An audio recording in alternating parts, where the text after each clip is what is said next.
그러므로 깨어있으라. 어느 날에 너희 주가 임할는지 너희가 알지 못함이니라.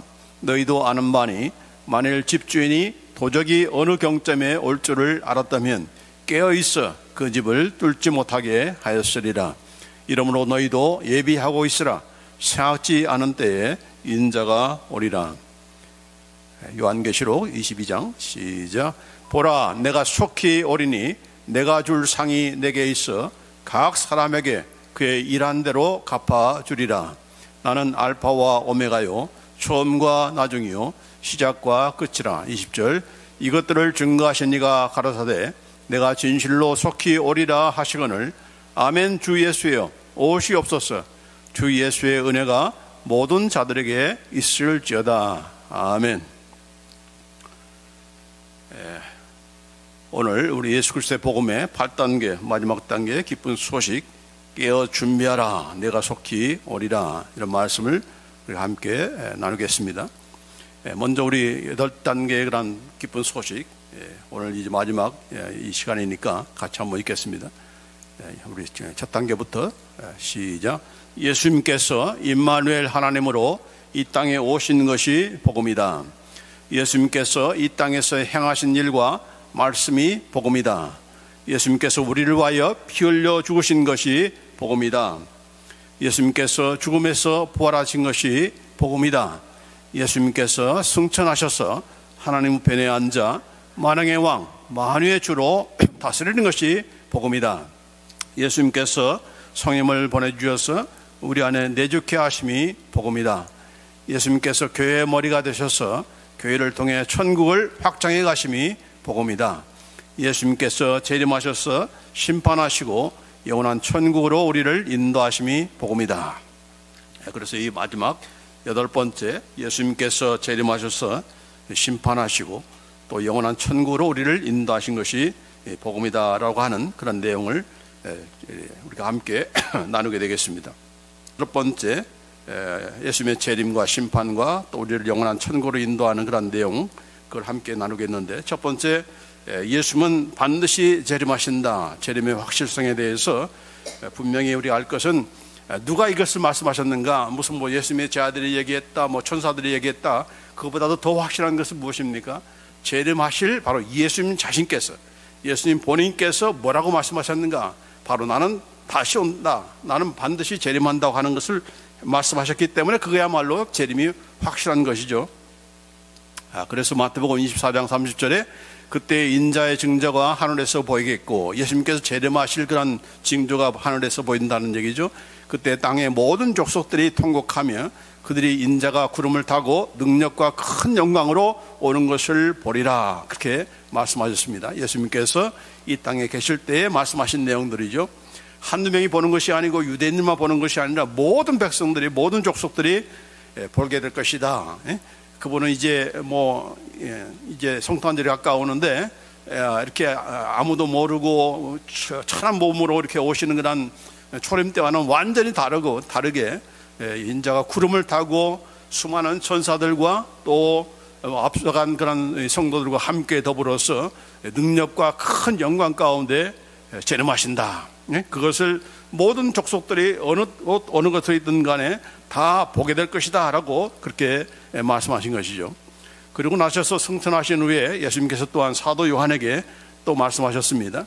이 땅에 계실 때뿐만 아니라 또 승천하셔서 이제 하늘에 있어서 하늘에 계셔서 사도 요한에게 말씀하신 것도 요한계시록 20장 12절 말씀에 보라, 내가 속히 오리니 내가 줄 상이 내게 있어 각 사람에게 그의 일한 대로 갚아주리라. 내가 속히 오리니, 여기 보면은 우리말에는 미래시로 되어 있지만은 지금 현재 진행형입니다. I am coming quickly. 내가 지금 오고 있다 하는 것입니다. 예수님께서 그렇게 말씀하셨어요. 이 땅에 살아계실 때는 내가 올 것이다 미래시로 얘기했지만은 이제 승천하셔서 하나님 편에 계실 때는 나는 지금 오고 있다 라고 하는 것입니다. I am coming quickly. I am coming quickly. 우리 지금 오고 있다. 내가 지금 가고 있다. 그렇게 얘기하지 않고 I'm coming. 우리 영어 단어에서는 I'm going 이렇게 하지 않고 I'm coming이라고 하지 않습니까? 그래서 나는 지금 빨리 지금 오고 있다라고 이렇게 말씀하고 있는 것이죠. 자, 그래서 이렇게 예수님께서 내가 재림할 것을 말씀하셨다는 것만큼 확실한 그런 증거는 없는 것입니다. 그렇기 때문에 재림이 있을까? 나는 못 믿겠는데 그런 그 신자가 되어서는 안 되는 거죠. 다른 누구도 아니고 바로 예수님께서 말씀하셨기 때문에 예수님의 재림은 확실한 것이다 하는 것입니다. 자, 그러면 언제 재림하시는가? 재림의 시기에 대한 그런 말씀에 대해서 분명히 말씀하신 그런 내용이 있죠. 예수님 자신께서 또 말씀하신 거예요. 그러나 그날과 그때는 바로 예수님께서 재림하실 그 날짜와 그 시각은 아무도 모르나니 하늘의 천사들도 아들도 예수님 자신도 모르고 오직 아버지 하나님만 아신다. 왜 예수님께서 모르시겠습니까? 그분 아시지만은 그건 내 권위에 박혀 있다는 얘기죠. 오직 그것은 성부 하나님께 속한 권한이기 때문에 알지 못한다고 한 것입니다. 자, 그렇기 때문에 여기 아무도 모른다라고 하는 그런 내용에 대해서 우리가 분명히 알고 우리 다 같이 이 5가지의 그런 사실에 대해서 진리에 대해서 우리 확고한 그런 태도가 있어야 될 것입니다. 왜냐하면 예수님의 재림에 대해서 그동안 수많은 그런 이단들이 이렇게 현혹하고 한 그런 일들이 있었기 때문에 자, 첫 번째 예수님의 재림의 시기는 오직 아버지 하나님께 속한 권한이다. 어떤 인간도 알 수 없다. 또 하나님께서도 알려줄 리가 없다 하는 얘기죠.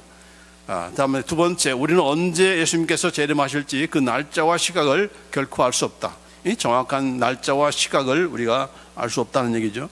세 번째로 우리는 예수님의 재림의 시기를 알려고 하거나 안다고 주장하지 말아야 한다. 언제 오실까 하면서 날짜 계산하고 나는 이 날에 온다. 과거에 그렇게 해서 얼마나 그것이 뻥이라는 것이 알려지지 드러나지 않았습니까? 그렇게 하지 말아야 된다는 얘기죠. 자, 네 번째, 우리는 예수님께서 언제 재림한다고 주장하는 자들의 말에 미혹당하지 말아야 된다 하는 것입니다. 그리고 마지막으로 우리는 다만 예수님의 재림이 임박하였다는 것을 그 나타난 징조를 통해서 우리가 추정하고 알 뿐이지, 그래서 우리가 깨어서 그분을 맞이할 그런 준비를 해야 되는 것이 바로 이 재림의 시기에 대한 우리의 바른 태도이다 하는 것이죠. 자, 그러면은 어떻게 재림하시는가? 재림의 양식에 대해서 어떤 사람들은 이미 예수님은 영으로 재림했다. 내가 바로 그 재림 예수다. 그렇게 우리 한국에 일어난 이단 가운데 한 사람이 또 그렇게 주장했잖아요. 그게 아니다는 거죠. 자, 예수님은 어떻게 재림하시는가? 인격적인 재림이다. 이 말은 무슨 말인고 하니 바로 이 땅에 계셨을 때의 그 모습 그대로 다른 분이 아니고 그 변화된 어떤 분이 아니라 바로 그분이 오시는 것이다. 그래서 퍼스널 리턴, 인격적인 재림이고 그분은 어떤 영으로 오는 것이 아니라 신체를 가지시는 그런 형태를 가지시는 그런 예수님의 모습으로 오시는 것이다. 그다음에 세 번째로 우리 모든 사람들이 다 볼 수 있도록 오신다. 내가 몰랐는데요, 이게 아니고 모두가 다 볼 수 있도록 오신다 하는 것입니다. 어느 곳에 있든가 그 상관이 없는 거예요. 어디 뭐 한국에 있든 미국에 있든 간에 다 볼 수 있는 그런 모습으로 예수님께서 재림하신다. 그래서 나는 재림하시는지는 몰랐는데요, 이렇게 하는 그런 말을 하는 사람이 없다는 얘기죠. 네 번째로는 갑작스럽게 오시는 것이다. 돌발적인 재림이다. 왜냐하면 알 수 없기 때문에, 정확한 시간과 날짜를 알 수 없기 때문에 갑자기 오는 것이지만은, 그러나 우리는 다 그 징조를 통해서 준비하고 우리가 이제 가까웠다라고 하는 것을 우리가 알기 때문에 그 돌발적인 재림이라고 해서 우리가 걱정하고 염려할 필요가 없는 것이죠. 우리는 다 레디가 되어 있기 때문에. 그 다음에 다섯 번째로 예수님의 재림은 초림과는 다르게 영광스러운 그런 승리의 재림이다 하는 것입니다. 그래서 천군 천사들을 대동하시고 또 앞서간 그런 성들과 함께 영광스러운 모습으로 재림하시고 또 살아있는 우리 모든 그런 성도들 또 죽은 자들도 다 부활해서 예수 믿는 사람들은 전부 다 공중에서 예수님을 맞이하는 그런 영광스러운 승리의 그런 재림이다. 사탄과 악한 영들은 불못에 던져지는 그런 최종적인 승리의 그런 재림이 바로 예수님의 재림이다 하는 것이죠. 자, 그리고 네 번째, 왜 예수님께서는 재림하시는가? 재림의 목적에 대해서 우리가 이렇게 배웠는데, 첫 번째로는 우리의 구원을 완성하기 위해서 재림하신다 하는 거죠. 자, 우리가 예수님을 믿으면은 나는 구원 받았습니다. 나는 받고 있습니다. 나는 구원을 받을 것입니다. 이 과거, 현재, 미래형으로 이렇게 가르치고 또 우리가 그렇게 알아야 됩니다. 왜냐하면은 우리는 예수 믿음으로 말미암아 죄와 사망과 사탄의 권세 아래서 구원함 받았습니다. 더 이상 사탄이 유혹을 하고 사탄이 우리를 이렇게 색동하지만은 우리는 그 사탄의 지배 아래 있지 않죠? 죄도 마찬가지고 죽음도 마찬가지고 사망도 마찬가지입니다. 우리는 다 죄와 사망과 사탄에게서 완전히 해방된 자들입니다. 뿐만 아니라 이미 죄로 말미암아서 오는 모든 심판, 하나님의 저주, 하나님의 징벌을 누가 대신 받으셨어요?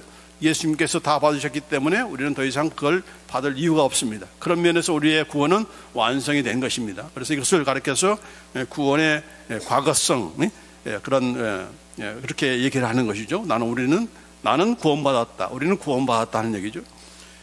그러나 이제 두 번째, 구원은 이런 우리가 이렇게 죄와 사망과 사탄에서 구원받았지만은 우리 자신들이 그 순간에 완전히 거룩한 성도가 되는 게 아니죠. 그래서 성도다운 성도, 또 하나님의 자녀다운 자녀가 되기 위해서 우리 안에서 이제 깎고 다듬고 채우고 하는 그런 변화와 성장과 성숙의 작업, 이것이 바로 이제 성화의 과정이죠. 그래서 이것을 가리켜서 구원의 현재성이다.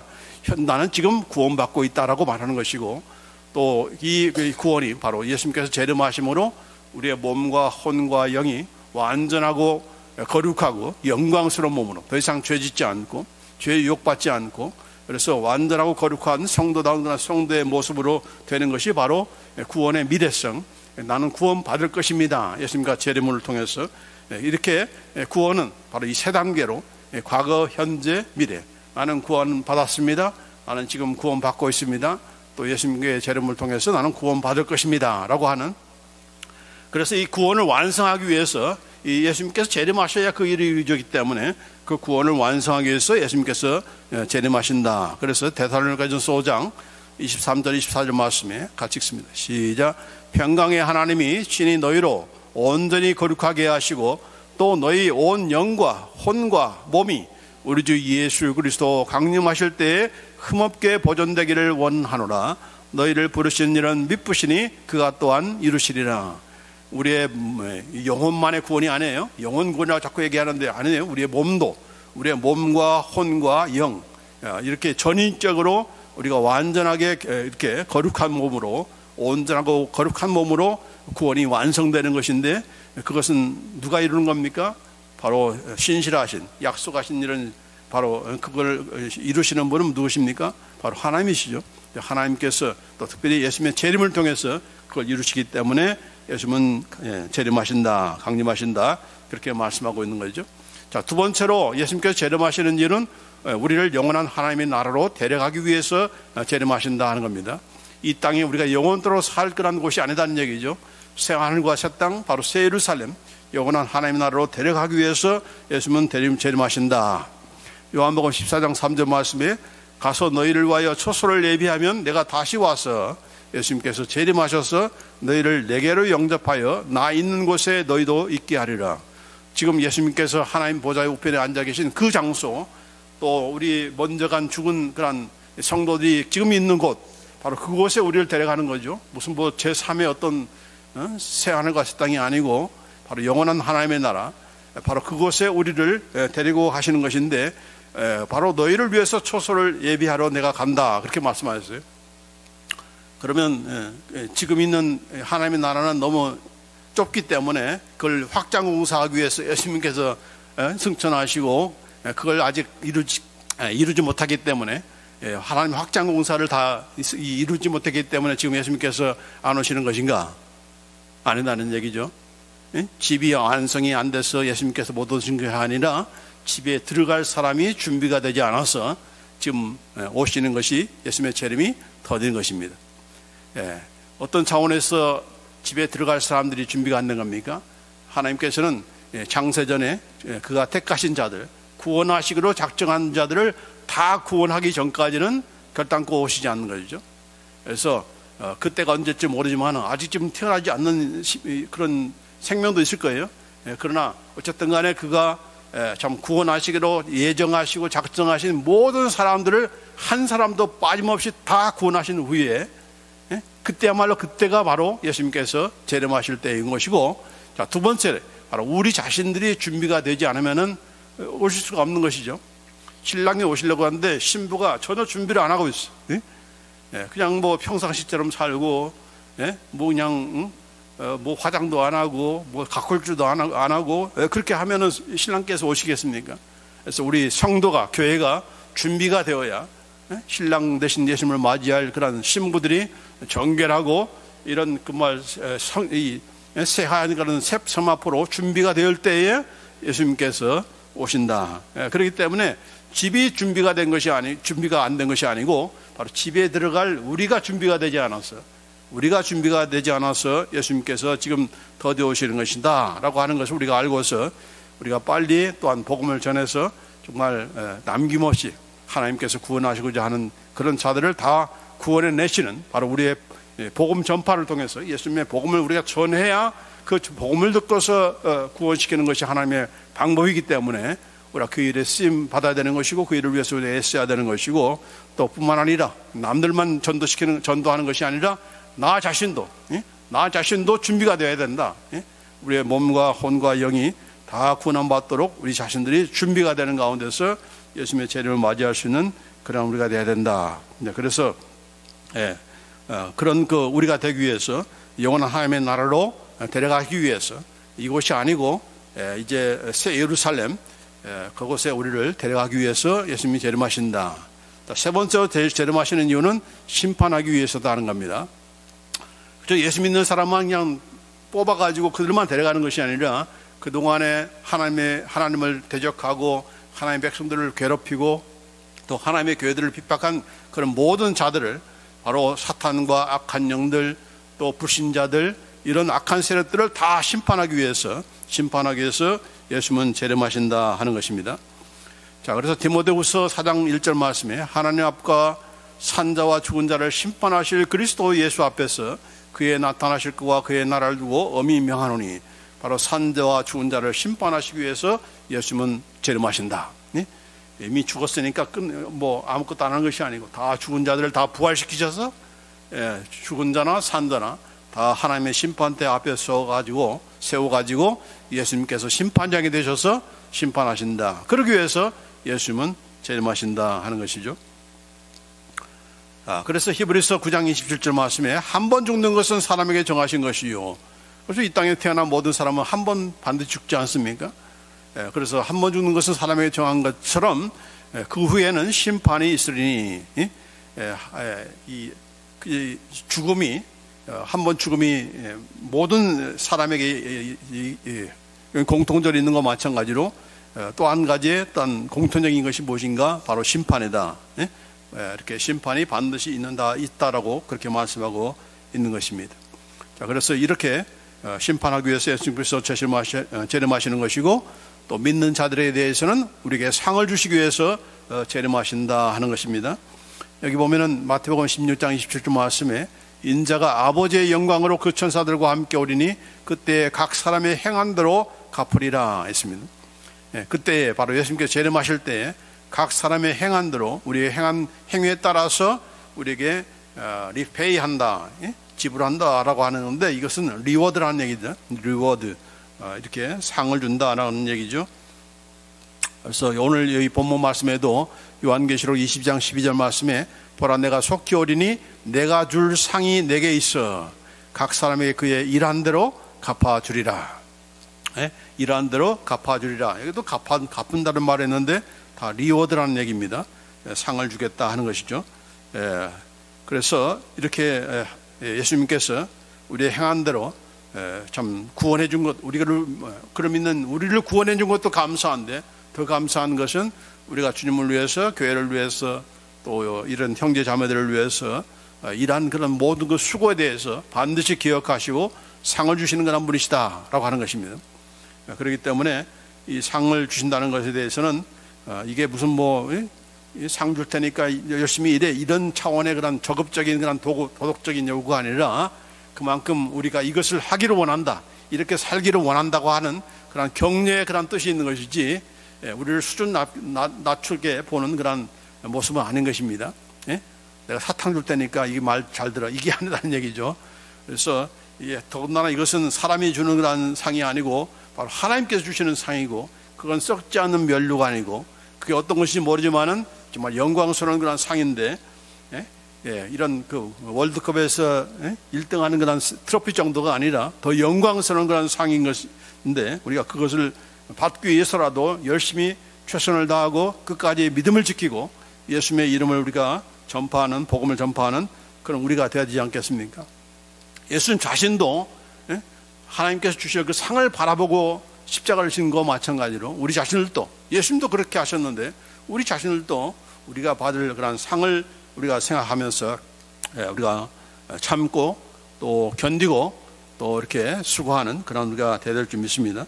물론 아무것도 안 하면 상이 있을 리가 없죠.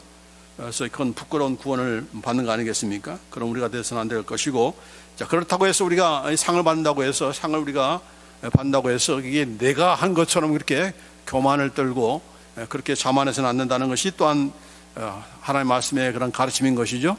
자, 그래서 여기 보면은 사도 바울도 그렇게 수고한 그런 사도 바울도 그러나 나의 다 된 것은 하나님의 은혜로 된 것이니 내게 주신 그의 은혜가 헛되지 아니하여 내가 모든 사도보다 더 많이 수고하였으나 내가 아니요 오직 나와 함께 하신 하나님의 은혜로다 그랬습니다.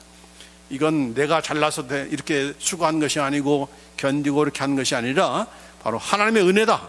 하나님의 은혜로 내가 이렇게 수고하는 것이다 라고 하는 그런 우리가 생각을 항상 우리가 잊어서는 안 되고 또 뿐만 아니라 그렇게 우리가 하나님의 은혜로서 수고해야 되는 거죠.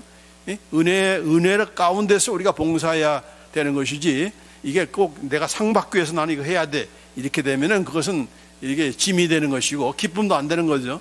은혜 가운데 감사함으로 우리가 봉사하고 수고해야 또 우리 자신들도 그렇게 은혜가 되는 것이고 또 그것을 받는 하나님도 얼마나 기쁘겠습니까? 막 찌푸리면서 막 봉사하고 수고하는 우리의 모습을 하나님께서 기뻐 받으시겠어요? 아니죠.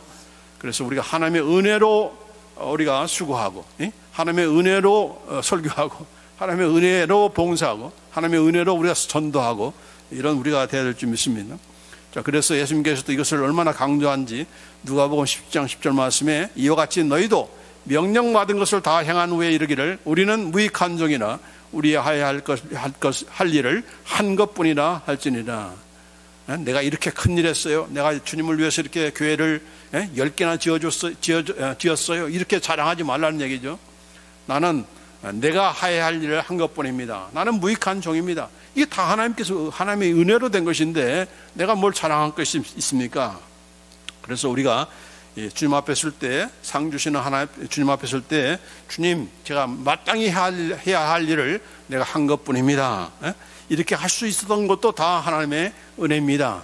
하나님 홀로 영광 받으세요 라고 하면서 우리가 고백하는 우리가 될 줄 믿습니다.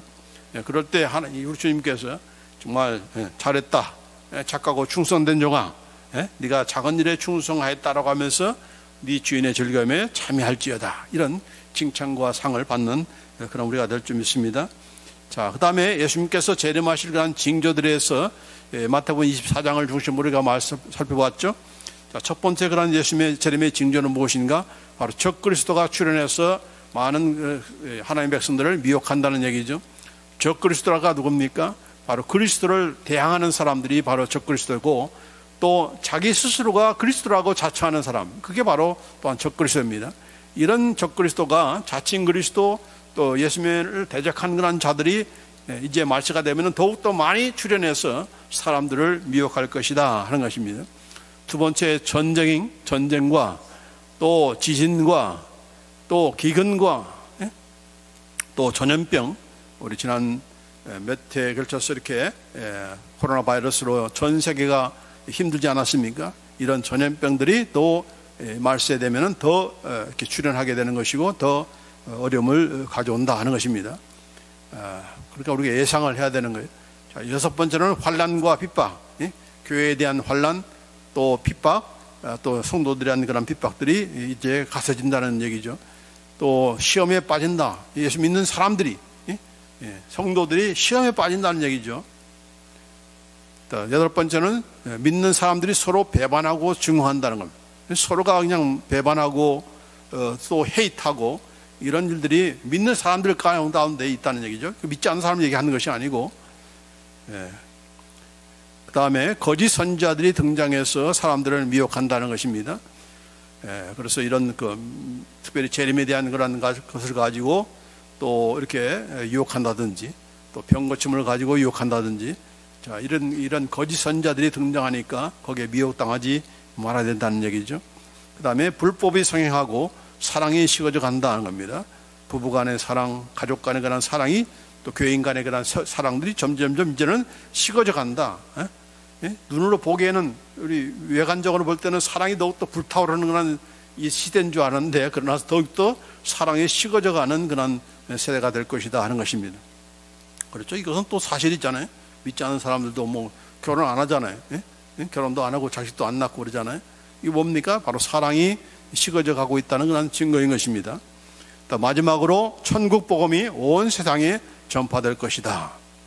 그래서 예수 그리스도의 복음이 편만하게 이렇게 정말 예수님께서 하신 말씀 그대로 온 세상 끝날까지 함께하지만은 내가 끝까지, 세상 끝까지 나가서 전하라고 하시는 말씀 그대로 우리 역시도 가까운 우리 식구들부터 또 주위에 있는 형제 자매들, 이웃들을 통해서 또 다른 나라와 다른 민족까지도 우리가 복음을 전하는 그런 가운데 이제 예수님께서 재림하신다는 얘기죠. 그래서 이 11가지의 그런 재림의 징조, 이제 가면 갈수록 더욱더 템포가 빨라지고 더 강해지는, 마치 애 낳기 전에 그런 산모의 고통과 같이럼 처음에는 인터벌이 좀 길어지잖아요. 그러나 이제 가까우면 가까울수록 더욱더 진통이 가까이 더 세지고 더 짧아지는 것과 마찬가지로 이런 예수님의 그런 재림의 그런 징조들도 이제 템포가 더욱더 빨라지고 더 강력해지는 그런 일이 있게 되니까 우리가 그때마다 놀라지 말고, 예수님께서 재림하실 날이 가까웠다 하는 것을 우리가 알고서 준비해야 된다는 거죠. 자, 그 다음에 예수님의 재림을 우리는 어떻게 준비할 것인가? 크게 두 가지로, 첫 번째로는 깨어있으라 하는 것입니다. Be alert, be watchful라고 했습니다. 깨어있으라. 어떻게 하는 것이 깨어있는 것인가? 정신을 차리고 이렇게 주의하면서 경계하라는 그런 뜻입니다. 그래서 이 깨어있으라는 alert, be alert, 이 말의 가장 중요한 그 동물이 바로 이 사슴입니다. 사슴이 얼마나 그냥 빠르합니까? 그게 바로 이렇게 경계하는 그런 깨어있는 그런 모습이다 하는 것입니다. 그래서 예수님께서 말씀하셨죠. 그러므로 깨어있으라. 어느 날에 너희 주가 임할런지 너희가 알지 못함이니라 했습니다. 예수님께서 언제 오실지를 모르기 때문에 우리가 깨어 준비하지 않으면 안 된다는 얘기죠. 그래서 깨어있으라 하는 것입니다. 깨어있어야 하는 이유가 무엇인가? 첫 번째로는 예수님께서 언제 오실지 우리가 알 수 없기 때문이다 하는 것이죠. 그렇죠. 우리가 알고 있다면 뭐 깨어있을 필요가 없죠. 그냥 그 날짜만 잘 지키면 되는 것이니까. 그러나 알지 못하기 때문에, 우리가 알 수 없기 때문에, 언제 오실지 모르기 때문에 항상 준비가 되어 있어야 되는 거죠. 언제 올지 모르니까 몰라도 돼, 준비하지 않아도 돼, 이게 아닌 것이고, 언제 오실지 모르니까 어떻게 해요? 항상 오늘이 바로 지금이 오시는 것처럼, 지금 오셔도 내가 이렇게 부끄럼 당하지 않을 정도의 그런 준비, 이게 바로 깨어있는 그런 자세의 모습인 것이죠. 이렇게 징조를 보니까 아직 예수님께서는 내가 살아있는 동안은 안 오실 것 같다. 그래서 우리가 다음 없는 휴가를 우리가 보내면 안 되는 거죠. 내가 이 땅에 살면서 예수님이 재림하신다 할지라도 예수님께서 재림하시면 어떻게 됩니까? 내가 부활하게 되는 것이고, 또 심판하시는 예수님 앞에 서서 내가 행한 대로 또 심판받는 것이니까 그 날을 준비해야 되는 것이죠. 내가 살아있는 동안은 안 오시니까 걱정 없어, 이게 아닌 것이고, 그래서 언제 재림하실지 모르지만은 항상 준비가 되어서 후회 없는 그런 우리 믿음 생활, 또 예수님의 재림을 맞이하는 우리가 될 줄 믿습니다. 자, 두 번째로 깨어있어야 될 일은 무엇인가? 깨어있지 않으면은 마귀에게 이 대적하는 마귀에게 이렇게 먹히게 되는 것이죠. 그래서 마귀를 대적하기 위해서, 그래서 여기 보면은 베드로전서 5장 8절 9절 말씀에 근신하라, 깨어라, 너희 대적 마귀가 우는 사자같이 두루다니며 삼킬 자를 찾나니 너희는 믿음을 굳게 하여 저를 대적하라 했습니다.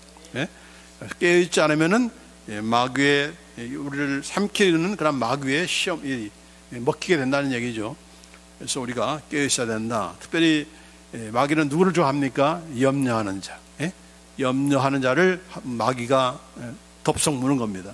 그래서 우리 염려하지 말고 어떻게 하라 했습니까? 염려가 그래 했으면은 기도하여서 하나님께 맡겨라. 모든 염려를 다 주께 맡겨버리라. 그러면 하나님께서 케어해 주신다라고, 그 말씀이 바로 그 다음에 나와 있는 거예요. 그렇기 때문에 우리가 깨어 있어야 되는 것이고, 깨어 있기 위해서는 염려하지 말고, 염려거리 생기면은 기도하면서 하나님께 맡기는 그런 우리가 되어야 될 줄 믿습니다. 자, 세 번째로는 적그리스도와 거짓 선지자들과 육체의 정욕에 미혹당하지 않기 위해서 우리가 깨어 있어야 된다. 이 세상 종말과 예수님의 재림이 가까울수록 더욱더 기승을 부리는 이 적그리스도들, 그리고 거짓 선지자들, 이런 것들에 우리가 미혹당하지 않기 위해서, 이런 외부적인 그런 미혹, 또 내부적으로는 내 자신이 육체의 정욕과 이런 죄의 욕망에 끌려가지 않도록 우리가 깨어 있어야 된다. 그러기 위해서는 어떻게 해야 돼요? 내 안에 계시는 성령의 음성을 우리가 민감하고, 또 성령께서 역사하심으로 우리에게 주신 그 선한 양심을 따라서, 또 우리에게 주신 그런 그때그때마다 영적인 그런 내적인 증거를 따라서 우리가 움직여질 때 우리는 미혹당하지 않을 수가 있는 것이죠. 자, 어떻게 하는 것이 깨어있는 것인가? 몇 가지가 여기 성경에 나와 있는데, 첫 번째는 항상 깨어 기도하라. 이 말은 항상 같이 가는죠. 그냥 깨어 있어라 이게 아니라 깨어 기도하라. 깨어서 기도하라는 얘기죠. 그렇죠? 그래서 마태복음 26장 41절 보면은 시험에 들지 않게 깨어 있어 기도하라. 마음에는 원이로되 육신이 약하도다. 베드로가 이제 예수님을 이렇게 모른다고 부인하고 또 저주하고 이렇게 하지 않았습니까? 그러기 전에 예수님께서 하신 말씀이죠. 시험에 들지 않게 깨어 있어 기도하라. 왜 자꾸 시험에 듭니까? 왜 믿는 사람들이 자꾸 왜 시험에 드는 거죠? 목사님 말에 시험 들고, 교인들의 말에 시험 들고, 왜 이렇게 시험들 많이 드는 겁니까? 항상 시험에 들지 말게 하옵소서. 주기도문은 맨날 이렇게 암송하는데, 기도하는데 왜 자꾸 시험 드는 거예요? 그러니까 내 스스로가 자꾸 나는 시험 들려고 하는 그런 상황이 될 때마다 나는 시험 안 들 거야. 그렇게 우리가 작정을 해야 돼요. 그렇죠? 나는 목사님 말에 난 시험 안 들어. 시험 들면 내가 손해야.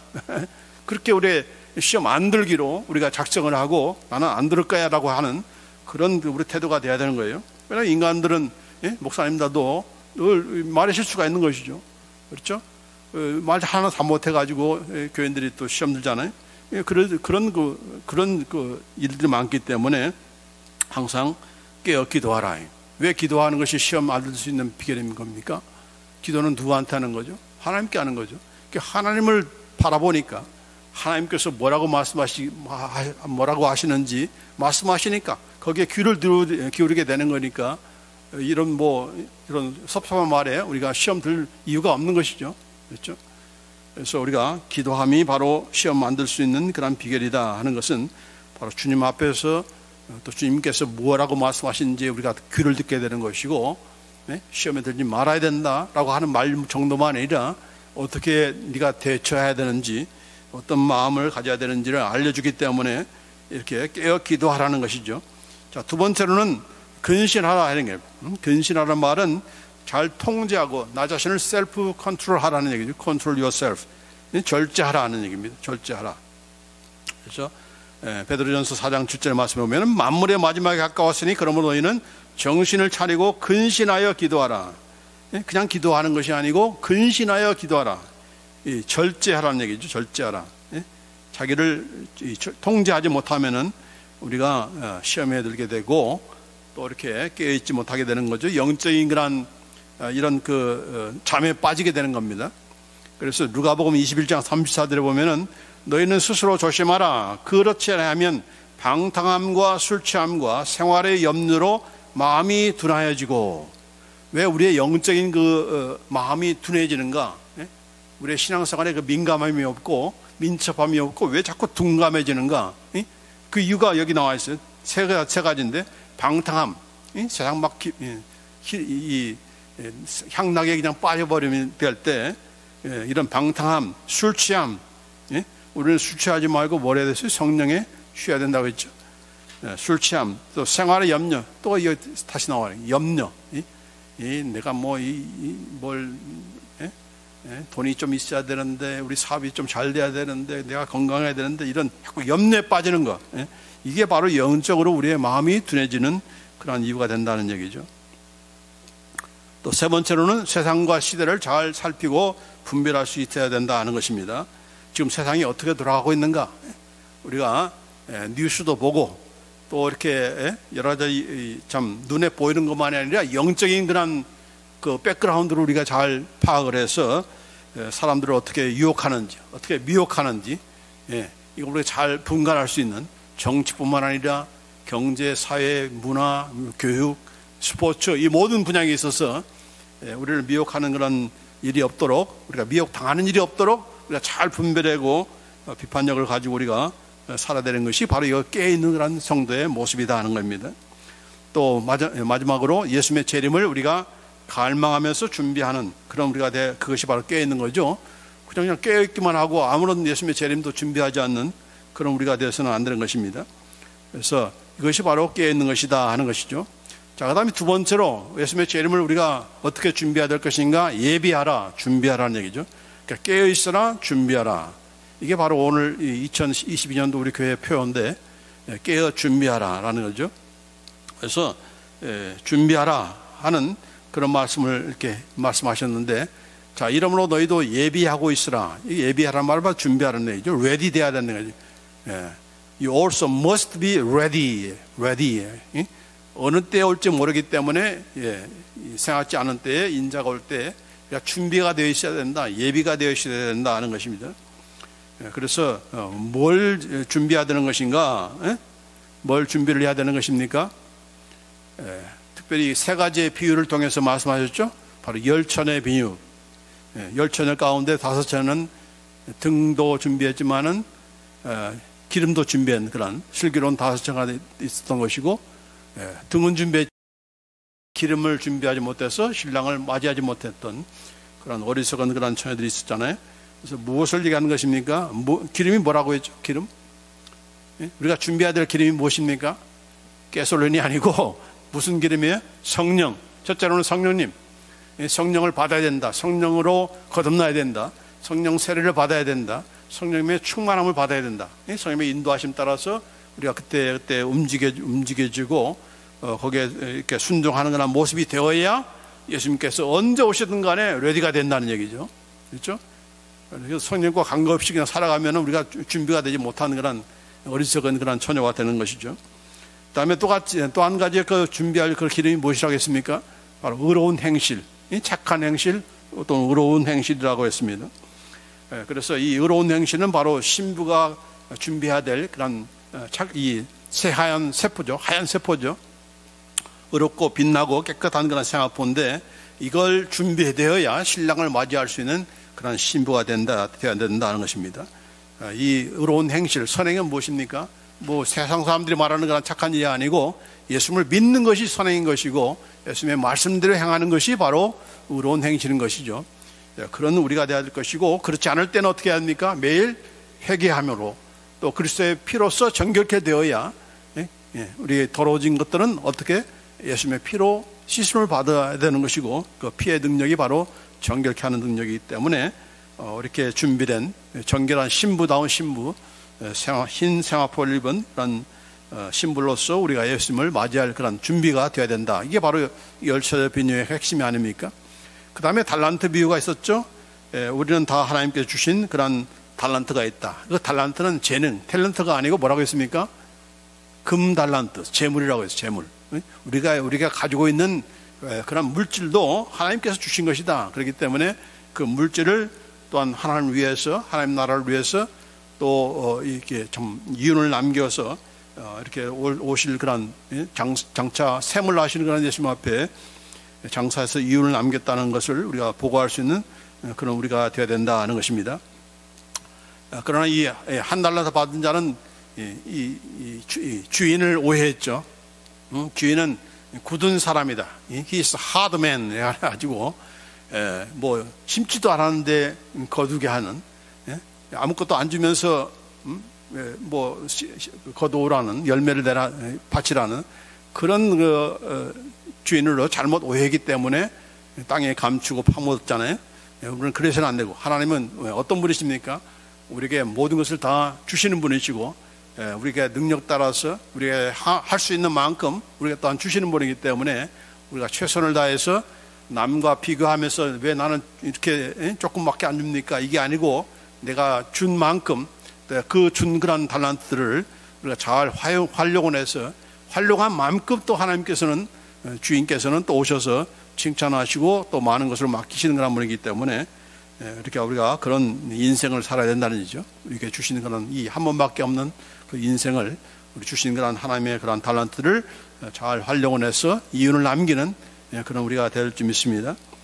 재산만 증식하는 것이 아니고 그 증식된 그런 재산을 주님의 나라를 위해서 또 이웃을 위해서 어떻게 또한 사용했는가, 그것이 또한 이윤을 남기는 그런 이유인 것이고 또 활용할 때 분야인 것이죠.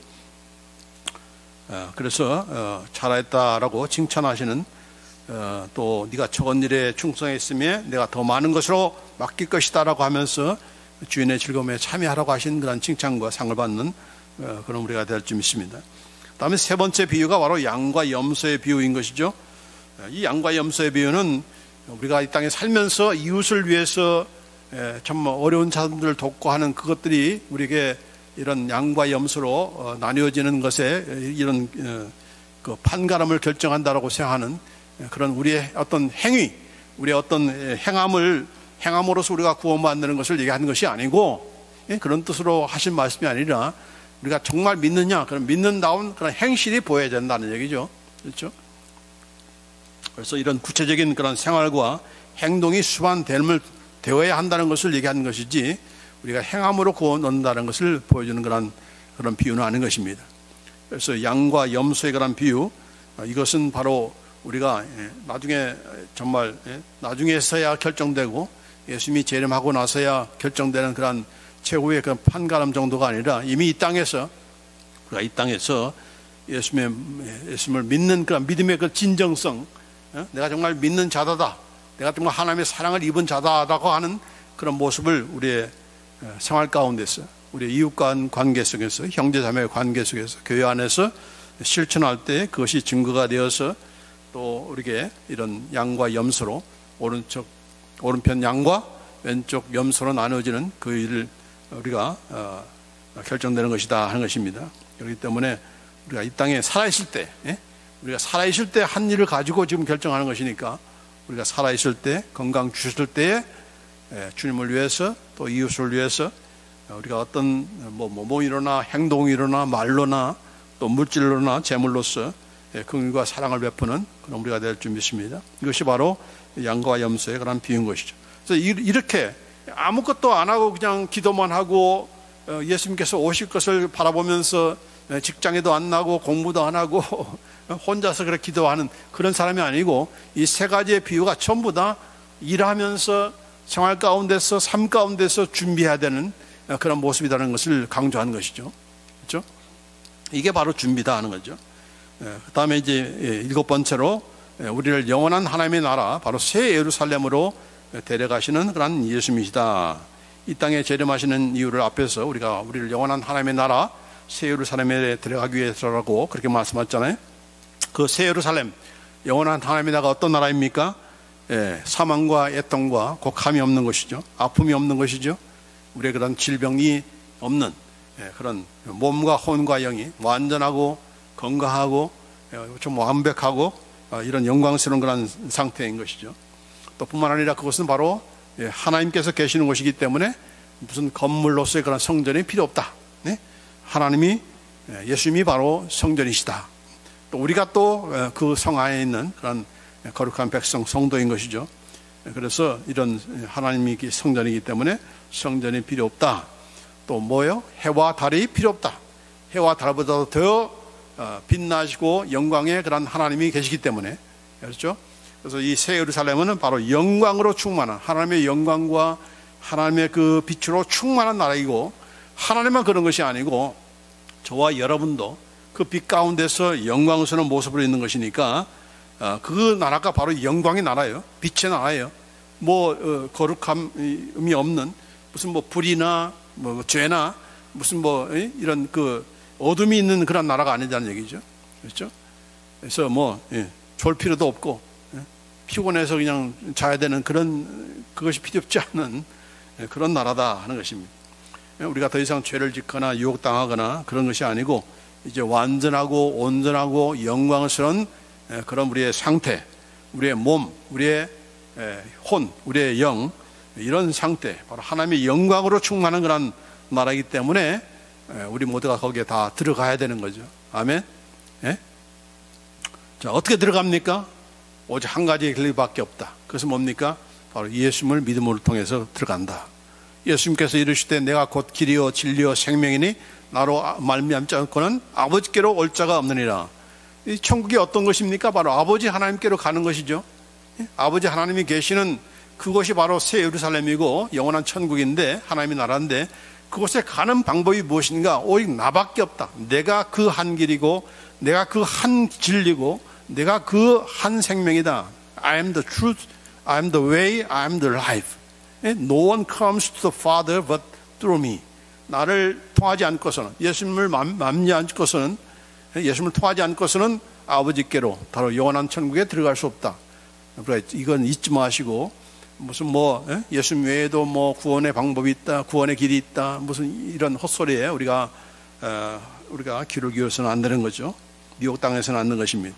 그래서 이제 마지막으로 아멘 주 예수여 오시옵소서. 예수님께서 이제 성경의 마지막 구절에서 말씀하고 있는 것이죠. 뭐라고 말씀하십니까? 같이 읽습니다. 요한계시록 22장 20절 말씀. 이것들을 증거하신 이가 가라사대 내가 진실로 속히 오리라 하시거늘 아멘 주 예수여 오시옵소서. 이 모든 것을 말씀하신 그 예수님께서 말씀하시기를 내가 진실로 속히 오리라. Yes, I am coming quickly. 여기도 마찬가지로 지금 오고 있다는 얘기죠. 앞으로 오는 것이 아니고 지금 오고 계신다. 지금 오고 계신다. 우리가 그것을 항상 잊지 마시고 지금 예수님은 오고 계신다. 그렇기 때문에 나는 준비가 되어야 되고 깨어 있어야 되는 것이고, 그리고 아멘 Come Lord Jesus. 아멘 주 예수여 오시옵소서. 이게 뭐예요? 마라나타. 주님께서 오십니다. 마라나타. 그래서 우리가 찬양과 더불어서 또한 준비를 해야 되는 것이죠. 그래서 우리 주 예수의 은혜가 우리 모두에게 함께 하셔서 다시 오시는 그런 예수님을 우리가 기쁨으로 맞이하면서 아멘 주 예수여 오시옵소서. I'm ready. 나는 준비가 되어 있습니다. 오십시오라고 우리가 기뻐 맞이할 수 있는 그런 우리가 되기를 간절히 원합니다. 할렐루야. 그래서 이것이 전부 다 뭐예요? Good news. 기쁜 소식. 예수 그리스도의 복음이다 하는 것입니다. 아멘. 아멘. 하나님 아버지 감사합니다. 예수 그리스도의 복음을 우리가 듣게 하시고 또 이제 그 모든 그런 복음을 완성하기 위해서 예수님께서 다시 오심을 우리가 이 말씀을 통해서 또 배우게 하시고 알게 하시고 또 상기해 주심을 감사합니다. 예수님의 그런 재림을 맞이할 그런 깨어 준비하는 우리가 되게 하여 주시옵시고, 그래서 어느 때 어느 곳에 어느 시각에 올지라도 우리가 당황하지 않고 부끄러운 그런 구원 받지 않고 정말 기쁨으로 맞이할 수 있는, 예수님께서 정말 잘했다 칭찬하며 우리에게 상 주시는 그런 우리가 되도록 주여 인도하여 주시옵소서. 감사와 영광 올려드리며 우리 주 예수 그리스도의 이름으로 기도합나이다. 아멘.